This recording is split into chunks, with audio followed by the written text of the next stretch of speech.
Welcome back to Hold That Thought. I'm your host, Taylor. And I'm Becca.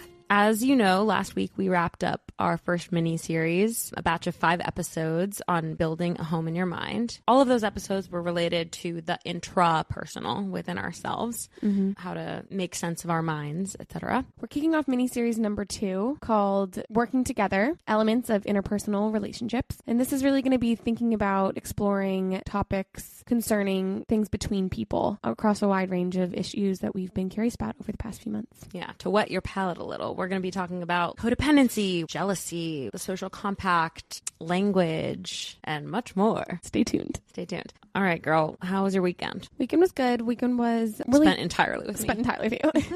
It's old news to you. Old news. But we had a really fun ski weekend. I was feeling physically much better. That's boring. Take that out. Okay. And... So listeners are waiting with bated breath. Yeah, if I'm physically well again. At one point, though, Luis and I realized we had talked about how we had been sick so much that every other sentence had been like, well, I haven't had a beer in 2 weeks because I'm so tired. And like, yep, my nose is still running. And then we finally turned to the group we were with and we were like, so did you know we were sick? Like, we realized we were being exhausting about the whole thing. Self-awareness. I did say to him, you would be the most annoying sober person because he just would not. He made it everyone's issue. This is the first sip of beer I've had. Is he hearing this? I want to tell our listeners about the really fun game we played on Saturday night. Oh, yeah. So we had a dinner party. Credit our Millie Moo. Yes, where credit is due to our friend Amelia, creative genius that she is. And I'm sure other people have made this up. Done this, yeah. But she made this up out of her brain. Right. I've heard other people talk about it, yeah. Oh, okay. But she taught us, yeah. Yeah. So we had people over for dinner on Saturday, and when I say we, I mean Becky. Yeah. But we had people over for dinner. You know what makes me feel so cozy that you said we? Because it's like it's your place too. Because it is. Yeah. Okay, sorry. Continue. As we were sitting down to dinner, a yummy green chili chicken soup, we had asked everyone in the room, it was about 11 of us, to write down a single word or 2 words that make a phrase that are funny, and it could be absolutely most random. I wrote down, for example, what did I write? I forget what you wrote, but I wrote proper crunk. Sorry, Meg. And I wrote... poetic jangle. That's so funny. God, it's funny. I know. And okay, so here's the concept of the game. So you write down your phrase or your 2 words and your single word. You put it into a bowl. You mix it around, and then everyone picks out a phrase. That then they have the next hour and a half. Let's say you set the time limit as hour and a half to try to work that phrase into conversation in a way that others won't flag them for having used the word or phrase. And it becomes such a funny stage for hyperfixation and comedy. It felt like Traitors or like Mafia, where everyone's paranoid. Yes. It was so funny. And as you get closer to the time limit, people get more and more frantic and start to try to just like yell out their words like erectile dysfunction at the top of their lungs, but in a way that is going to not be conspicuous. It's so funny. It's highly recommend. Butterball. And let me just say, that was easy. It was easy, but no one detected it. I know, because it was easy. Sorry. Sorry to throw shade. No, I had armadillo bowling. Oh, yeah. That was hard. Crazy. That was hard. I had post-social interaction anxiety after having, you know how I turned to you? I really over-narrated my thoughts. I said this out loud to you. How do I get them to answer the question I asked? Because I actually want to have conversation. No, it was, I at the same time was saying, so what was everyone's relationship to theater in high school? But I was like talking to my personal aide, being like, here's what I'd like to communicate to the group. Help me manage the super group. Loud. It did become this funny thing where conversation couldn't really flow because everyone was too afraid to say their thing, but it made it so funny. Like it was just an hour of comedy. So it was an hour of comedy, and I think it says something about my personality that I wanted to be like, guys, now we're talking for real and having fun and connecting. Like, well, we know you have a tendency to white knuckle grip. I know. And what it's okay. Is that? It's your enthusiasm. Why can't I be chill? No need. Enthusiasm over chill. There's enough chillness to go around, exactly. And you don't need to supply it. Yeah. So if you do play this game with friends, drop a comment about what word you have and if it's fun. Yeah. What are we talking about today in our first episode of miniseries 2? Today we're talking about language learning. Mm-hmm. This is a topic that T and I love. I think we both are just kind of enamored by other languages and find ourselves in a hilariously multicultural group, especially here in San Francisco with our friends and extended families. And And I think you've been learning Spanish recently, and I've been so impressed with hearing you and the speed at which you're learning Spanish, and also just enamored by how much you love it. And also I think, you know, our country became obsessed with trying to learn Bad Bunny's songs before the Super Bowl. There's so many things happening, and I'm really interested in also the actual science of our brains and how our brains operate with language. I think it's so interesting, and it's just we're at the tip of the iceberg in terms of what the research is doing and where it's going now that scientific techniques have become more and more advanced. So I'm excited to kind of draw a map starting with that machinery language learning, and then ending towards more of the, you know, the impact of learning a language on worldview and all of that. I think it's a cool arc. Totally. And I think I want to credit you and your involvement in my life with the impetus for me learning Spanish. What? I never thought I was going to learn another language after I stopped French in college. I loved language, but it was also a slow process for me, and it felt a little frustrating, and I just never saw myself, you know, getting a tutor, and I mean, it's such a fixture of my life now, and that's in large part because Luis, your lovely partner, his first language is Spanish and comes from a Latin American country, and we spend a lot of time with his family. It really matters to me to be able to communicate with them and connect with them, and I like love them in their spirit and energy, and I'm like, you gotta be that much better with words. And you've done such a good job of communicating with them in the past few months. It's really, really beautiful. Really trying with Tati. And I also, like, when you guys eventually raise your kids, I know you want to raise them bilingual. I want to be supportive in that when you drop them off at my house for babysitting. Yep. And my roommate is a Spanish speaker. I dated a Spanish speaker in recent history. And it's one of those things that has come into my life and felt so right. Yeah. Like, I don't know why I'm learning it necessarily. There's lots of reasons, I guess, that could be pointed to, but your core motivator is really deep inside. I can see that. Like, it's its own engine that's powering you to learn quickly. It's really cool. Such a good way to say it. Yeah, it's been really cool to watch. So to start, I wanted to go through kind of thinking about the neuroscience and the neurophysiology behind language learning, thinking of it kind of like the machinery upon which we're layering all of our rest of our conversation and understanding of how the brain learns and uses language and the impact it has on our world. So did you ever learn in school like Broca's area and Wernicke's area? Yeah, but that you just like, I got a Ravens kind of vision. Yeah, I hadn't thought of that in a long time. Yeah, so late 19th century, a French physician named Paul Broca first identified what now is termed the Broca's area, which is right above your left eye. You can think of it as that, which he, in early experiments, discovered is involved in language acquisition and storing language. So we can think of that as being the part that is associated with production and articulation of speech. Only a few years later, a German neurologist, Karl Wernicke, discovered what is now termed as Wernicke's area, which you can think of as over like your left ear, which has been studied and proven to be involved with language development and comprehension. So when someone has a stroke, let's say, in their Broca's area, they typically are unable to articulate speech and literally make the words. A stroke is narrowed down to a certain part of your brain? It can be, yeah. Oh. And then Wernicke's area, let's say you have an issue there, you essentially can articulate a stream of words, but it's usually like jargon or a jumbled salad of things that could be perceived as language but aren't actual words. Okay. So that's that kind of development and comprehension element. Yeah. It's typically on all of our left side of our brain is our language development. But here's really interesting. 95% of people with that are right-handed have their language kind of machinery on their left hemisphere of their brain. Only 70 to 75% of left-handed individuals have that, which is really interesting. Just placed somewhere else? Yeah, it would be on their right hemisphere. What the heck? And we'll kind of get into that. I think there's something in this science, their new science that I'm about to say in recent research that I think they're starting to parse through ties there. So I had just mentioned Broca's area. Recent research shows that Broca's area, that area that I said is involved in speech production and articulation, right over your left eye, if your machinery is on your left hemisphere, is less involved than we thought. People can have strokes or brain damage in that area and still be able to speak.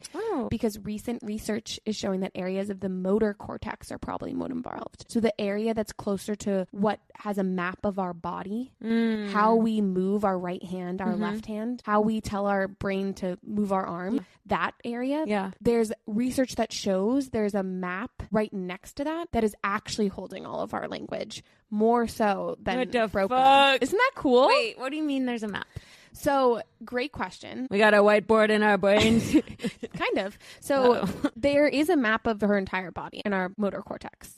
our brain has mapped this neuron onto this movement of our hand. It has a understanding of our entire body. I'm sorry I can't be a thought partner. And like, I don't have the same base knowledge of... But you don't have to. Just think of it like actually like a map. Like jargon. Like science jargon, I don't know as much. That's fine. But can you say that? Like when you mean a neuron. Okay. So there's a cell in your brain. Mm-hmm. Let's say a single cell in your motor cortex in your brain, which is an area of your brain, is controlling or has an understanding of where your right hand is in space. Okay, got it. So that's what I say, like a map of your entire body. Okay. Research is showing that there's similarly maps in our brain in a specific center of our motor cortex that is mapping our speech, that has mapped speech. Okay. So different language sounds are mapped onto different areas of this part of the motor cortex. And if this is sounding confusing, I just want you to think of like, okay, there's a corner of my brain with a bunch of cells that is the one that is processing different combinations of vowels and consonants and noting it as a language versus just someone screaming into the air. Noise sounds. Exactly. Okay. And that area of our brain, as we develop language from early on, gets more and more specific to our language that is our primary language. Right. So my motor cortex area, it's a very specific name, I'm not even going to get into it, that is in charge of the language, has been developing since I was an infant, even in utero, to be primed for the sounds, the consonants, the vowels, combinations of English. Yes. Okay? So I was seeing in an MIT study that there's less brain activity, far less brain activity when your native language, your first apprehended language is being spoken. It's basically like your brain isn't firing because it's so accustomed to those sounds compared to, and this study was done on polyglots who are people who speak, it depends on where you look, but 4 or 5 plus languages. So their brains would light up when their second, third, fourth language that they learned was being used. But then when it was their first language, it was like there was basically no activity. Because we've gotten so, it's just like so encoded. Yeah. And most of this coding of the type of language that we recognize as language is coded into our brains really early on, by 8 months or so. So that's why often children that are raised bilingual and have learned the language from been hearing both languages. The infrastructure. They have the infrastructure that has been built in as, okay, this is sound consonant, if you wanted to get into the actual names, which I just think are funny. These are linguistic terms. Plosives and fricatives are the names for the sounds. I've definitely heard fricatives before. Really? Yeah, but I had never heard of it. Choir. Okay, yeah. Fricatives are the th and sh sounds. Yes. Yeah. And plosives are like where you have to close your mouth and make a sound. So like dad, plume. Yeah. So you were combining these consonants and vowels to make these sounds. Different languages have different combinations. So English has 40 consonant clusters, which is kind of high, apparently. Okay. So which kind of what makes English so much harder to learn for someone whose brain doesn't have that infrastructure yet of the map of all of these sounds. Yeah. Am I losing you? No, you're not losing me. What you just saw was me feeling really disheartened about the uphill battle that is learning a second language. I know. Well, I think we're gonna talk about that. The benefit of learning a second language is really cool.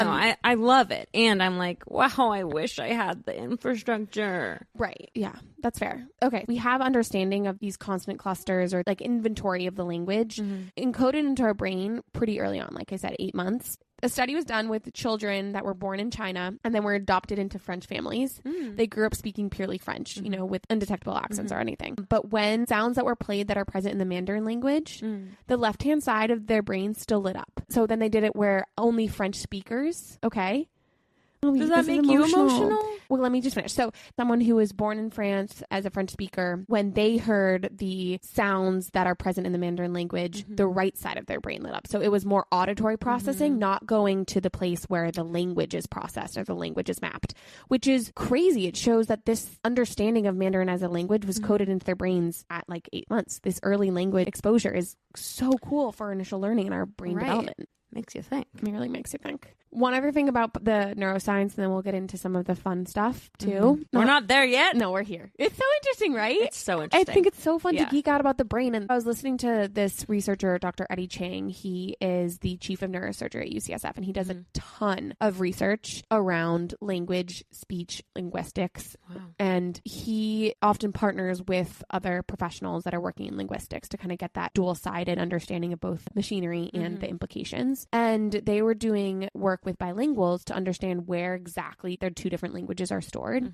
And often the brain machinery that we've been talking about, someone who is both an English and a Spanish speaker, when they hear Spanish and English, it's usually the same part of the brain that's being lit up. But the sequence of sounds, let's say a very specific sequence of those consonant or vowel connections that is Spanish, is very specifically mapped onto certain neurons that is next to the ones that hold the English. So our brains, isn't that fascinating? They can see in these studies that there's literally neurons that are, you know, a few millimeters apart, but these ones are for the Spanish code and this one's for the English code. Oh my God. I just find that so fascinating. Wow. You know what's kind of freaky is like there will be a time perhaps when they can like place in us knowledge of another language, right? Like they can manipulate perhaps. I mean, I wouldn't put it past them. Capital T, capital H, capital E, capital M. But it was interesting listening to Eddie Chang talk. He's like, there is so much we still don't understand about bilingual or multilingual brains. And it's just going to be really cool to keep tracking this research. It's cool. And it's so interesting. While I was researching in preparation for this episode. Wait, I'm sorry. I'm trying to get comfy. Take your time. Goodness gracious. You're in the mermaid pose. Totally mermaid. I'm side saddle. What was I saying to you? When you were doing research for this episode. Oh, yeah. I don't think I knew the term polyglot before, but it's amazing how there's this whole community of people who excel at language learning. And interestingly, one of the videos I was watching made the argument, because of how many people she knows who are fellow polyglots, that a lot of them don't necessarily have this natural aptitude, but they all share this really deep love for language. And that is the thing that unifies them. It's not necessarily anything like neurological. Whoa, cool. But it's like they have all found a way they enjoy language so much that is what fuels them. And then they continue. It's like a fixation almost. It's not that they have some innate capability. That's anecdotal. So I would take it with a grain of salt. Okay. But yeah. Well, I've seen that with you. There isn't. Your love of Spanish. Well, yes, and it's not like I don't think that is anywhere near these people's flashcards and like graphs of grammar. Yeah, not me. Graphs not of for me, grammar. but I can't even envision what graphs of grammar look like, but I like grammar the idea graphs. of it. Okay, we just gave a really fast crash course into the neurobiology of our language processing centers in our brains. So there's a lot more information where we can link with experts. But I think we both are interested now in thinking about learning a second language and what that looks like. And it's so good for your brain to do it. It's hard. How many did we say? How many people are bilingual in the world? I don't know if that's been corroborated. Let me see. Okay. While you look that up, there's evidence to show that parts of our brains literally grow in size when learning a new language. I think it ties back to what you said about the study that showed that your first language, you're not firing as much as your second, third, fourth, fifth language. You have greater growth in the areas of your brain related to language learning when you're focusing on learning a language. Also, another thing when you're learning a language is that your brain has to do these gymnastics to keep your primary language from coming in. So it's literally like going to the gym. Your brain goes to the gym when it is learning a second language. Yeah. It's so cool. I freaking feel it. Okay. So the United Nations, this is the most recent data I can find. The United Nations on their blog, UN Chronicle, say it's estimated that at least half of the global population is bilingual, navigating daily life in 2 or more languages or dialects. Navigating daily life is even more than being bilingual. It's like speaks multiple languages on a daily basis. Yeah, I would posit that is because how English is used as such a primary language in business and United Nations and across government. I think that's why Americans, I bet the statistic is so much lower for people in the United States, which sucks. I know. Yeah, we like get to be the default. Yeah, it's bad. It is bad. Get your brain to the gym and learn language. Get your brain to the gym. Just to note, the article that I was referencing was published in 2024. I don't know if I said that. No, so it's probably a little bit higher even, maybe. You're optimistic. We're always going Perhaps. As I've been learning Spanish, I take 2 classes a week con mi maestra, Fernanda. La quiero. Yeah. But between classes, I have been trying to supplement my in-person learning. One of my favorite YouTube accounts is called Real Fast Spanish. Ooh, and cool. it's this, I think he's Australian or New Zealandan. Mm-hmm. New Zealandish? What is that word? Speaking a language. It doesn't matter. No, but he's either New from Zealander. He's a New Zealander. Yeah, it doesn't quite. Yeah, okay. No, but anyway, it's not He's the same. New Zealand. He's New Zealand. He represents I all am of New California. Okay, so Real Fast Spanish, it's taught by this guy who's either from New Zealand or Australia. He's fluent, and he has really interesting videos, not only about the language, but about how to learn it effectively. And Cool. I wanted to quote some of the research that he talks about. Love. I think his name is Ollie. And Ollie talks in this video about how in order to understand the language research, you have to understand what an interlanguage model is. He says researchers love this term. They often talk about a second language or interlanguage model, which is like a mental map you carry around in your head for your target language. He says, imagine you move to a new city. At first, you don't know the area at all. You may know the street your house is on, but if you get just 1 block away, you could get lost because your mental map is incomplete. But after a few months, you can travel out in all new directions and find your way home still because your map of the new city is getting more and more accurate and detailed. Nice. So he says researchers love to ask the question, how do we most effectively improve the interlanguage model we have in our heads for a second language? So then he gives tips for how to acquire language based on the research. The first area of research for listening comprehension is rhythm. This one blew my mind. I called you to talk about it the other day because I was and it blew my loving mind it too. so much. Yeah. When we compare English and Spanish, we find that English is a stress-timed language and Spanish is a syllable-timed language. What does that mean? Stress timing means that we speed up and slow down around stressed syllables in English, whereas syllable timing means that the time between each syllable in Spanish is more or less the same. Interesting. So that's why, I mean, I'll get into this, but that's why Spanish feels faster because they're literally saying more syllables and they're stressing fewer words. Wow. Okay. He gives this example of an English phrase so that you can understand what this sounds like in practice. Yeah. Okay. So he says, if I take a sentence in English like parents buy books, this has 4 syllables. Parents buy books. But in terms of rhythm, we usually say it with 3 beats. Parents buy books. These 3 words are content words. They carry the meaning of the sentence. We can also add function words like the, to, of, even will, and be. Those are filler words. These words usually hold the sentence together and show relationships between the content words. Got it. So they wouldn't necessarily have They're emphasis? not critical. Okay. But they wouldn't have emphasis. For example, we can extend our sentence and say, the parents buy the books. This has 6 syllables. The parents buy the books. But we still say it with 3 beats. The parents buy the books. Interesting. Okay. Yeah. We race through the because our beats fall on the content words. That's where we Put our that's emphasis. the emphasis. And that's where we extract That's our value. meaning. Yeah. Yes. So we can keep adding function words like the parents will buy the books. The parents will be buying the books. The parents will be buying all the books, whatever. But still just 3 kind of content beats. Yeah. there. Now we have more syllables, but we still only have 3 beats. Got it. So Interesting. syllables versus beats. If we translate this sentence into Spanish, we get Los padres habrán estado comprando todos los libros.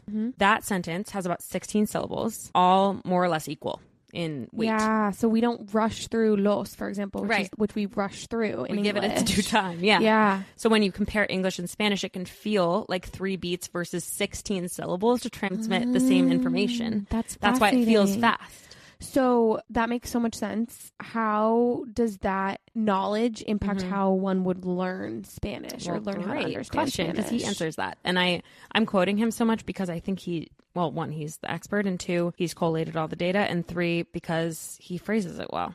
So he says when your first language is English and you listen to a syllable-timed language like Spanish, you may be subconsciously looking for content words to carry more weight. But they don't. Right. When they don't, you can miss important information. Spanish doesn't emphasize content words the same way English does, and that can throw you off. Interesting. So many studies on rhythm focus on pronunciation, but one specific study measured improvements in both speaking and listening. Researchers looked at Persian students training to become simultaneous translators of English, and one group followed a standard interpreting curriculum, while the experimental group placed part of their sessions with explicit prosody. Oh, prosody training is what it's called. So that's things like rhythm, stress, and melody. vocabulary. Learning new words here.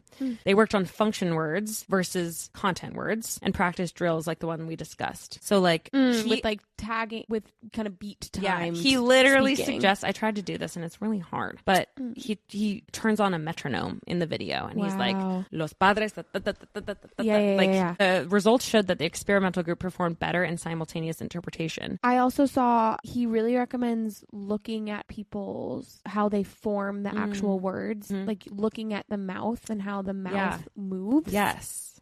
Okay, that's great because there's actually 3 other pieces that he brings up in terms of mechanisms of learning a language that draw on that. Okay. Well, I think that's shadowing. It's called shadowing? It's called shadowing. It's imitating speakers out loud. Cool. Is that what you're talking about? Yeah. So research shows that imitation improves comprehension far more than passive listening or writing exercises. This supports the motor theory of speech perception. Which is what I talked about before, guys. I should have said it then. Which suggests that comprehension relies on coordination between perception and physical speech production. I think imitation is exactly why, like Luis, if I'm able to refer to this, he was like, your accent is better than the level that I'm at. Because you're listening to so much Spanish music. So much. Yeah. And I also am literally, what I was doing on the plane, a little peek inside my life, is that on multiple plane rides this past year, I've taken a little edible. Love it. And locked in for a cross-country flight. And before the plane takes off, I screenshot the Spanish lyrics, I screenshot the English lyrics, and toggle between the two, and will play one song the entire flight.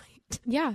And just repeat it, like but mouth you're it, using but I'm your mouthing it. Okay, I think this is really interesting that we started off talking about how we learned about broken Wernicke's and all this stuff, and recent research actually shows that our language comprehension and language articulation is more related to our motor cortex than we ever knew before. Research on how blind children learn language kind of substantiates this concept of this tie between language and our motor cortex, because blind children often acquire language later in life than sighted children because they don't have access to watching how the mouth is moving. Mimic. Yeah, it's just so interesting. It's less input. Yeah. They don't get the visual input. And you would think if your language is just about the auditory cortex of hearing, that wouldn't impact it. And to your point, when you're on the plane, you are mouthing the words along. Right. Learning how it feels in your mouth. Yes. And not just how it sounds in your ear. As I learned at the sleep study last week that I did, my tongue is too big for my mouth. And perhaps that has something to do with it. I wish you had talked about your sleep study in the upfront. But I know, I should have. Okay, can I hit 2 other points that I think are interesting? Yeah. Okay, the next area of research focuses on pronunciation training of individual sounds. This is kind of getting at what you're talking about with the what's it called? Those are called the plosives and the fricatives. Yeah. Studies show that targeted training on vowels and consonants leads to clear improvements in learners' ability to hear and identify specific sounds. Training perception improves discrimination and identification of subtle sound differences. It's very much around sound. Yeah. He's not even getting into like vocab words and, writing skills. Right. It's really sound. And not only that, it's like the very specific combinations of words and consonants, because that's what our brain machinery is operating on. He talks about connected speech. So connected speech is how words join together in natural speech. Studies show that learners who receive explicit instruction on connected speech make significantly greater gains in listening comprehension. So this is what Fernanda does with me. Like, she teaches me the colloquial way of saying something. She doesn't want me to just like go out there and sound like I've, learned it all from like a textbook. Like, she wants me to sound and feel like I understand colloquially how a word would be pronounced or a phrase would be said. Well, this is why I love that you're learning as an adult, and I think this almost like promotes language learning later in life, because you're not learning it for a test that you have to take in school. You're learning it to be used. Like at the end of the day, if you get the grammar wrong, doesn't really matter as long as you're interacting with someone who speaks the language, which is why you're learning. It's so freeing to learn it in that context. Yeah. Okay, in Spanish, there are 3 main ways sounds connect. The first is when one word ends in a letter and the next word starts with the same letter. These sounds merge, often reducing the total number of syllables. For example, me encanta esta aventura. That's hard. May have 7 syllables. When spoken carefully, but at natural speed, it can sound like 5. Will you try it? What was it again? Sorry. Me encanta esta aventura. Me encanta esta aventura. Okay. It's hard. Okay, so I know that's all really specific to Spanish, but it's just a case study. But does he extrapolate this onto other language learning? No, because it's called real fast Spanish. Oh, yeah. Okay, but I will say, I think what's interesting there is that all of those pieces, that is not how I learned my language in school. But I do think there's something there, maybe I'm a broken record here, but about the fact that the neuroscience is leaning in that direction of how our brain is storing language. Yeah. And his way of learning language is playing off of and tying to that machinery in a way that I think that is really interesting. Right. He's trying to help facilitate the language learning in a way that our schooling probably wasn't. Yeah. So we're talking about the differences in language in terms of like the construct. I want to talk about the differences in languages between like their perception and understanding of things. Yeah. I've got stuff to talk about here, girl. Tell me, girl. Well, in my research, I came across some discussion of the movie Arrival, which you haven't seen. Oh, I know. Don't shame me. I'm not shaming you. I'm refreshing my memory of the movie because I haven't seen it in a while. This Smithsonian Magazine article is where I was reading about it. Okay, cool. So I'm going to give you a little overview of what happens in the movie. There are aliens that visit this planet. I think it's Earth. And the aliens' written language moved in circles, each sentence lacking a defined beginning or end. And then the alien visitors seemed to view time in a similar manner, as a circular concept. So while working to decode this mysterious language, accomplished human linguist Louise Banks, played by actress Amy Adams, begins to have visions of the past and future as her perception of time shifts from linear to circular. In other words, thinking in a different language causes her thought patterns to change. So this is the core idea at the heart of the film, that an intimate relationship exists between the language you speak and the way you perceive the world. This is all centered around a theory that linguists call Sapir-Whorf hypothesis. Okay. That makes so much sense to me, though, to be clear. I feel like that feels intuitive. It does feel intuitive, but it's contested, apparently, by linguists. So this is all referred to as linguistic relativity. Its strong form, which they're building upon in the movie, is called linguistic determinism. Okay. So this theory, I don't like that idea. Right, exactly. Determinism sounds bad. They don't like it either. Yep. This theory states that language doesn't just give people a way to express their thoughts. It influences or even determines those thoughts. So that's one direction. Okay. On the flip side, the evolution of the language is shaped by the culture and environment its speakers live in. That's called something else. It's the weaker version called linguistic influence, not determinism. Makes more sense to me. Yeah. Influence. And critics often point to flawed evidence and research in terms of the language dictating how you experience the world. Okay. Is that making sense? It is making sense. So essentially the concept is that for a long time we've thought not only is language a way we articulate our experience, it is also driving our experience of the world and our perception. Right. And that is being contested. Yeah. Is there examples of how that's contested?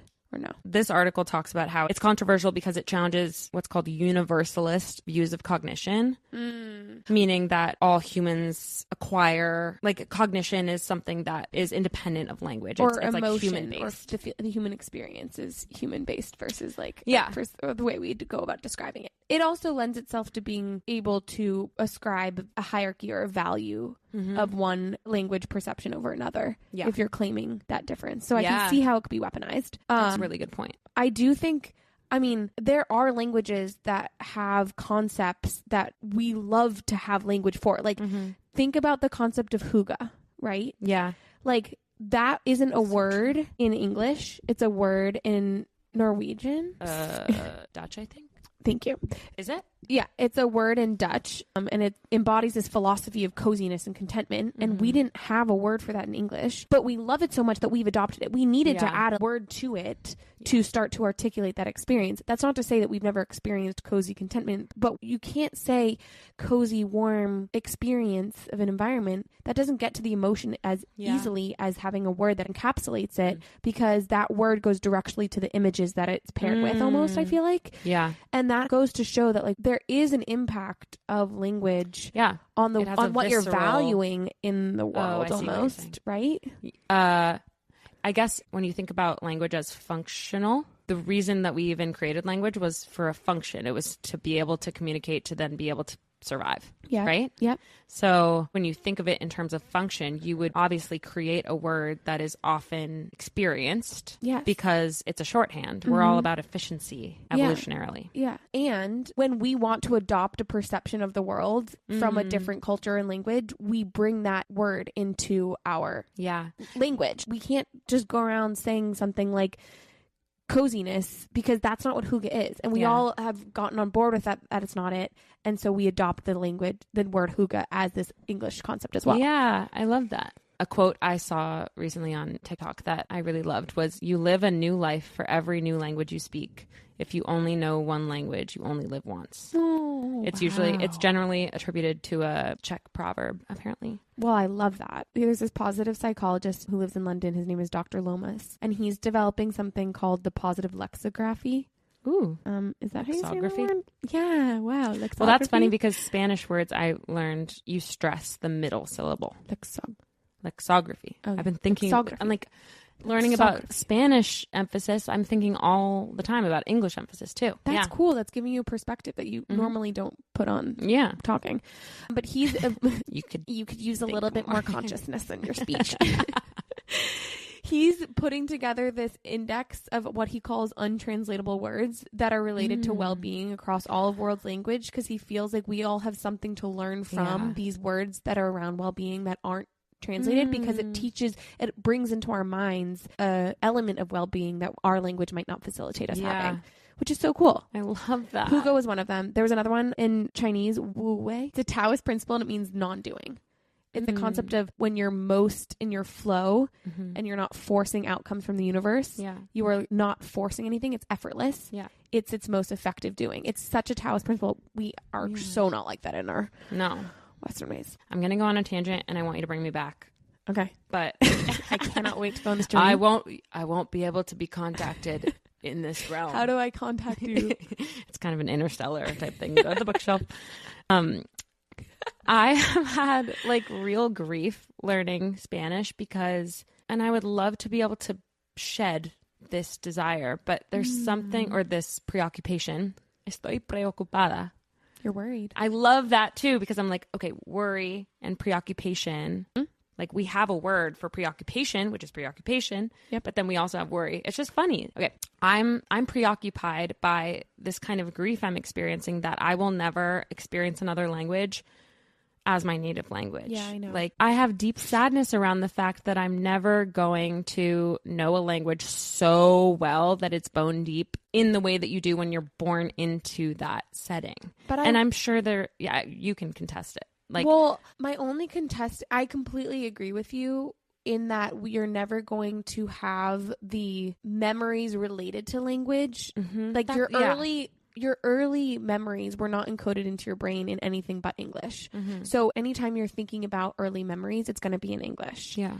But I think there are people that have learned a language later in life, not being bilingual from birth, that feel as tied to the meaning and layers of the language than just their primary language. Right. I think it's just that you're early on in the process. I think I have a scarcity mindset because I'm daunted by the task of becoming fluent, and like not even just fluent, but like immersed in a culture or a language. But you have been one of the best mentors for me in terms of like, I love asking you, what does it feel like when you think in Spanish, or like, have you dreamt in Spanish yet? Or because T's fluent. I don't know if we even said that. I'm not fluent. Yes, you are. I'm really good, but I'm not quite. I'm told you're fluent.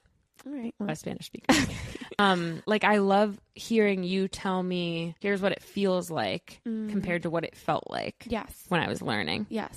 Like there's a fluidity, and I'll ask you, are you actively translating the words in your head? How would you say this thing? What does that connote versus this option? Like it's so fun to have that resource, and you're like the light at the end of the tunnel for me. No, and I think it's hard when we have learned a language. Well, you maybe remember this from France. From France. But we don't have any memory of learning English, which is crazy. We don't have any memory of learning our first language. But that just made me so paranoid. I'm like, oh my God, I don't remember learning it. I know. Isn't that scary? Ew. It's so second nature to us. Yeah. And it's actually astonishing that all of the rules that make a language coherent go into our brain at such a young age. I know. It's our brain machinery. It's remarkable. Yeah. I don't really know where I'm going with this. But what I will say also is like what you're doing is harder. Like if you were to move to a Spanish speaking country, you would reach that threshold so much faster. You're doing it in a harder context, obviously. Yeah, that's true. So, but I think what I'm really getting at is like the visceral, it has opened, like I was already analyzing the English speaking world in great depth. And now I feel, honestly, this is such an ignorant American perspective, but I feel like my brain has been like cracked open, and I'm like, oh my God, there's so many different ways to perceive and experience this world. It is so vast. And that feels a little overwhelming. And Yeah. also it's like, yeah, welcome. This is what everyone else And experiences. I get the anxiety that I'm never going to see my face through your eyes. Or Yeah. like, I'm never going to know if my green's your green, that sort of thing. I know. It's similar to that in that we're never going to be able to perceive the world in every single language. And that is just crazy. Yeah. Except didn't you And learn... don't start thinking about that when you're taking an edible. That'll send you down a spiral. Didn't you? What was the polyglots in my... Polyglots? What's the largest amount of language that someone knows in the world? Oh my God. It was like, I think it was 54 languages. Oh my God. Yeah. How do you hold that in your brain? But also think about how that's still such a sliver of the total number of languages in the world. The thing that I'm also trying to capture is like a Dane. Who's a Dane? Danish people. Is that right? The Danes? The Danes. I just said it with my chest. If they're not the Danes, who are? The Danes. Yeah. Okay. I rest my case. The Danes experience hygge. They know what it feels like in a visceral way because they grew up with that word in their lexicon. Yeah. We will never access that. We'll get close, but we'll always be perceiving it through our own... Through English first. Kind of first, maybe? Mm. Do you think there's a way? If I went to a place where they only spoke a different language, they didn't have any English speakers, would I eventually forget English? No. Really? I don't think it's... I mean, I think you could. I just think you're too old now for it to go out of your brain completely. I think you would get rusty at it. Yeah. Luis talks about how sometimes it costs him to like get back into the Spanish mindset, and he definitely sometimes forgets words, which is crazy to think about. But I don't think he would ever fully lose it. I saw a Nelson Mandela quote when I was doing research too that said, "If you talk to a man in a language he understands, that goes to his head. If you talk to him in his own language, that goes to his heart." Yeah, and that kind of gets at the visceral piece of it. Interesting, because there was a study they did in Sweden that showed that this is exactly what you're talking about. Speaking in a different language about a topic, you have a way different emotional attachment to the topic than when you're speaking in your first language or a language that you're completely fluent in. Yeah. So they did research around this because they thought it might be useful in therapy around traumatic events. Yeah. If you spoke in your second language, you'd be having less of a reactive or emotional response to it. It would help you kind of distance yourself from that past event and feel less triggered. Fascinating. That it's the is flip side unbelievable. It's the positive of what you were just lamenting about. That is amazing. Yeah. The reason you didn't hear from me for a sec there, folks, is because my mouth was agape. That's so cool. And I love that there are people in this world who are like, let's try using this thing that we researched over here for this purpose over here. Yeah. Yeah. So cool. So cool. What I would be interested to see, though, and I didn't find any research on this, is like you take someone who is really, really fluent in both languages, but one they learned at birth and one they learned after what typically they call the critical period, up till 12. Like you took someone who has spoken language since birth and then learned when they were 18, but they're perfectly fluent. Is that still effective? Or do you get to a level of proficiency and that emotional distancing stops happening? And maybe it would be like, I just keep going back to the thing that you said of like, you're never going to have your memories of hygge in that original language. Yeah. How is that impacting your experience of hygge now? Right. I don't know.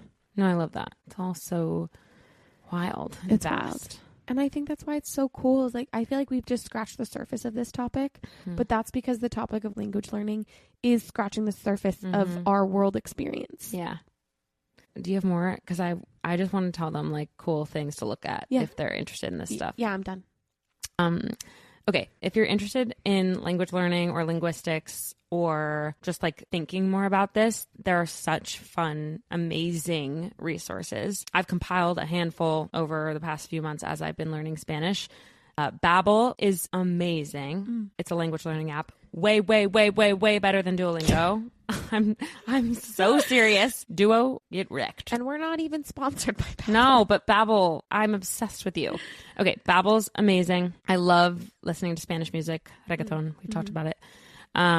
Social media, I follow Spanish-speaking YouTubers, TikTokers. Yeah. I saw someone on TikTok say that she has like a separate TikTok account, so the algorithm is learning to only send her stuff in Spanish. Cool. Like it's her Spanish-speaking one. Oh, cool. There's an amazing linguist named, her YouTube is The Glottal Stop. I found her because... What is a glottal? Glottal is like that sound, I think. Oh, yeah, you're right. Closing the vocal cords to stop airflow followed by always. So she has a YouTube. She also has an Instagram and other stuff. Her name is Sophia Smith Galler. She's brilliant. And just to give you a little taste, one of her most popular videos on YouTube is called Why Do We Call Blue Blue When in Other Languages It's Like Azure? But I found her because I watched her video on decoding the languages and Saints of Rosalia's Luke's album. Ooh, cool. Which was really interesting because I think Rosalia sings in 13 languages in that. Polyglot. And there's just so many cool resources out there for learning language. Do you have any recs for people? Well, I have a funny story to tell. So my dad, who was born in Panama. I always forget that. Chaz. He was born in Panama because my grandfather was working down there at the time. So he really does say that he spoke more Spanish up until when he was like 4 or 5. They moved Panama, Guatemala. You know, their babysitters were all speaking Spanish to them. And then they moved to the U.S. And this goes to show that if you're not using your language, you tend to lose it. Sorry, Dad. But he has a lot of it in there. He just doesn't use it frequently, so it's not very strong, or as strong as it could be. Yeah. And so he was preparing for me and Luis's engagement party and speaking to Luis's parents, and he started listening to a free version of some Spanish podcast for intermediate Spanish learners, and the free version was all from like 2018. So I was reading through the headlines of 2018. Yeah. And he just kept listening and listening and listening, trying to get, the feeling back, to be in flow. And he arrives at the event, and he did a really good job. Like, he was totally in the zone, was able to say like surface level conversations, but his big joke became to Luis's mom, I can tell you everything about the soccer team that got caught in the mine. But beyond that, I'm pretty limited. So what else do you want to know about the 2018 headlines? And it was so funny. Man with a niche. So niche. I have some fun podcasts that I've been listening to. Oh, Cuéntame. She says it. Everything she says, she'll say slowly and will occasionally plug in the English translation for the word. Oh, so good. Yeah. And then she repeats it all quickly as a native speaker would. Great. Yeah. Cool. People are doing such good things out there for us to just be learning. It's so awesome. Don't be afraid. Don't be afraid. Well, this has been fun. So fun. I feel like we might have a second episode eventually in our future about language learning. There's just so much cool shit to talk about. By the way, my parents last week were like, you swear a lot more than T does. Did you hear her just say shit? Yeah, sorry. Bleep. Naughty. Bleep me out. Next week, we'll be talking about the social contract and rule following. Yep. So if you're like Becky and you like a rule, I love a rule. Come chat. Love you. Love you.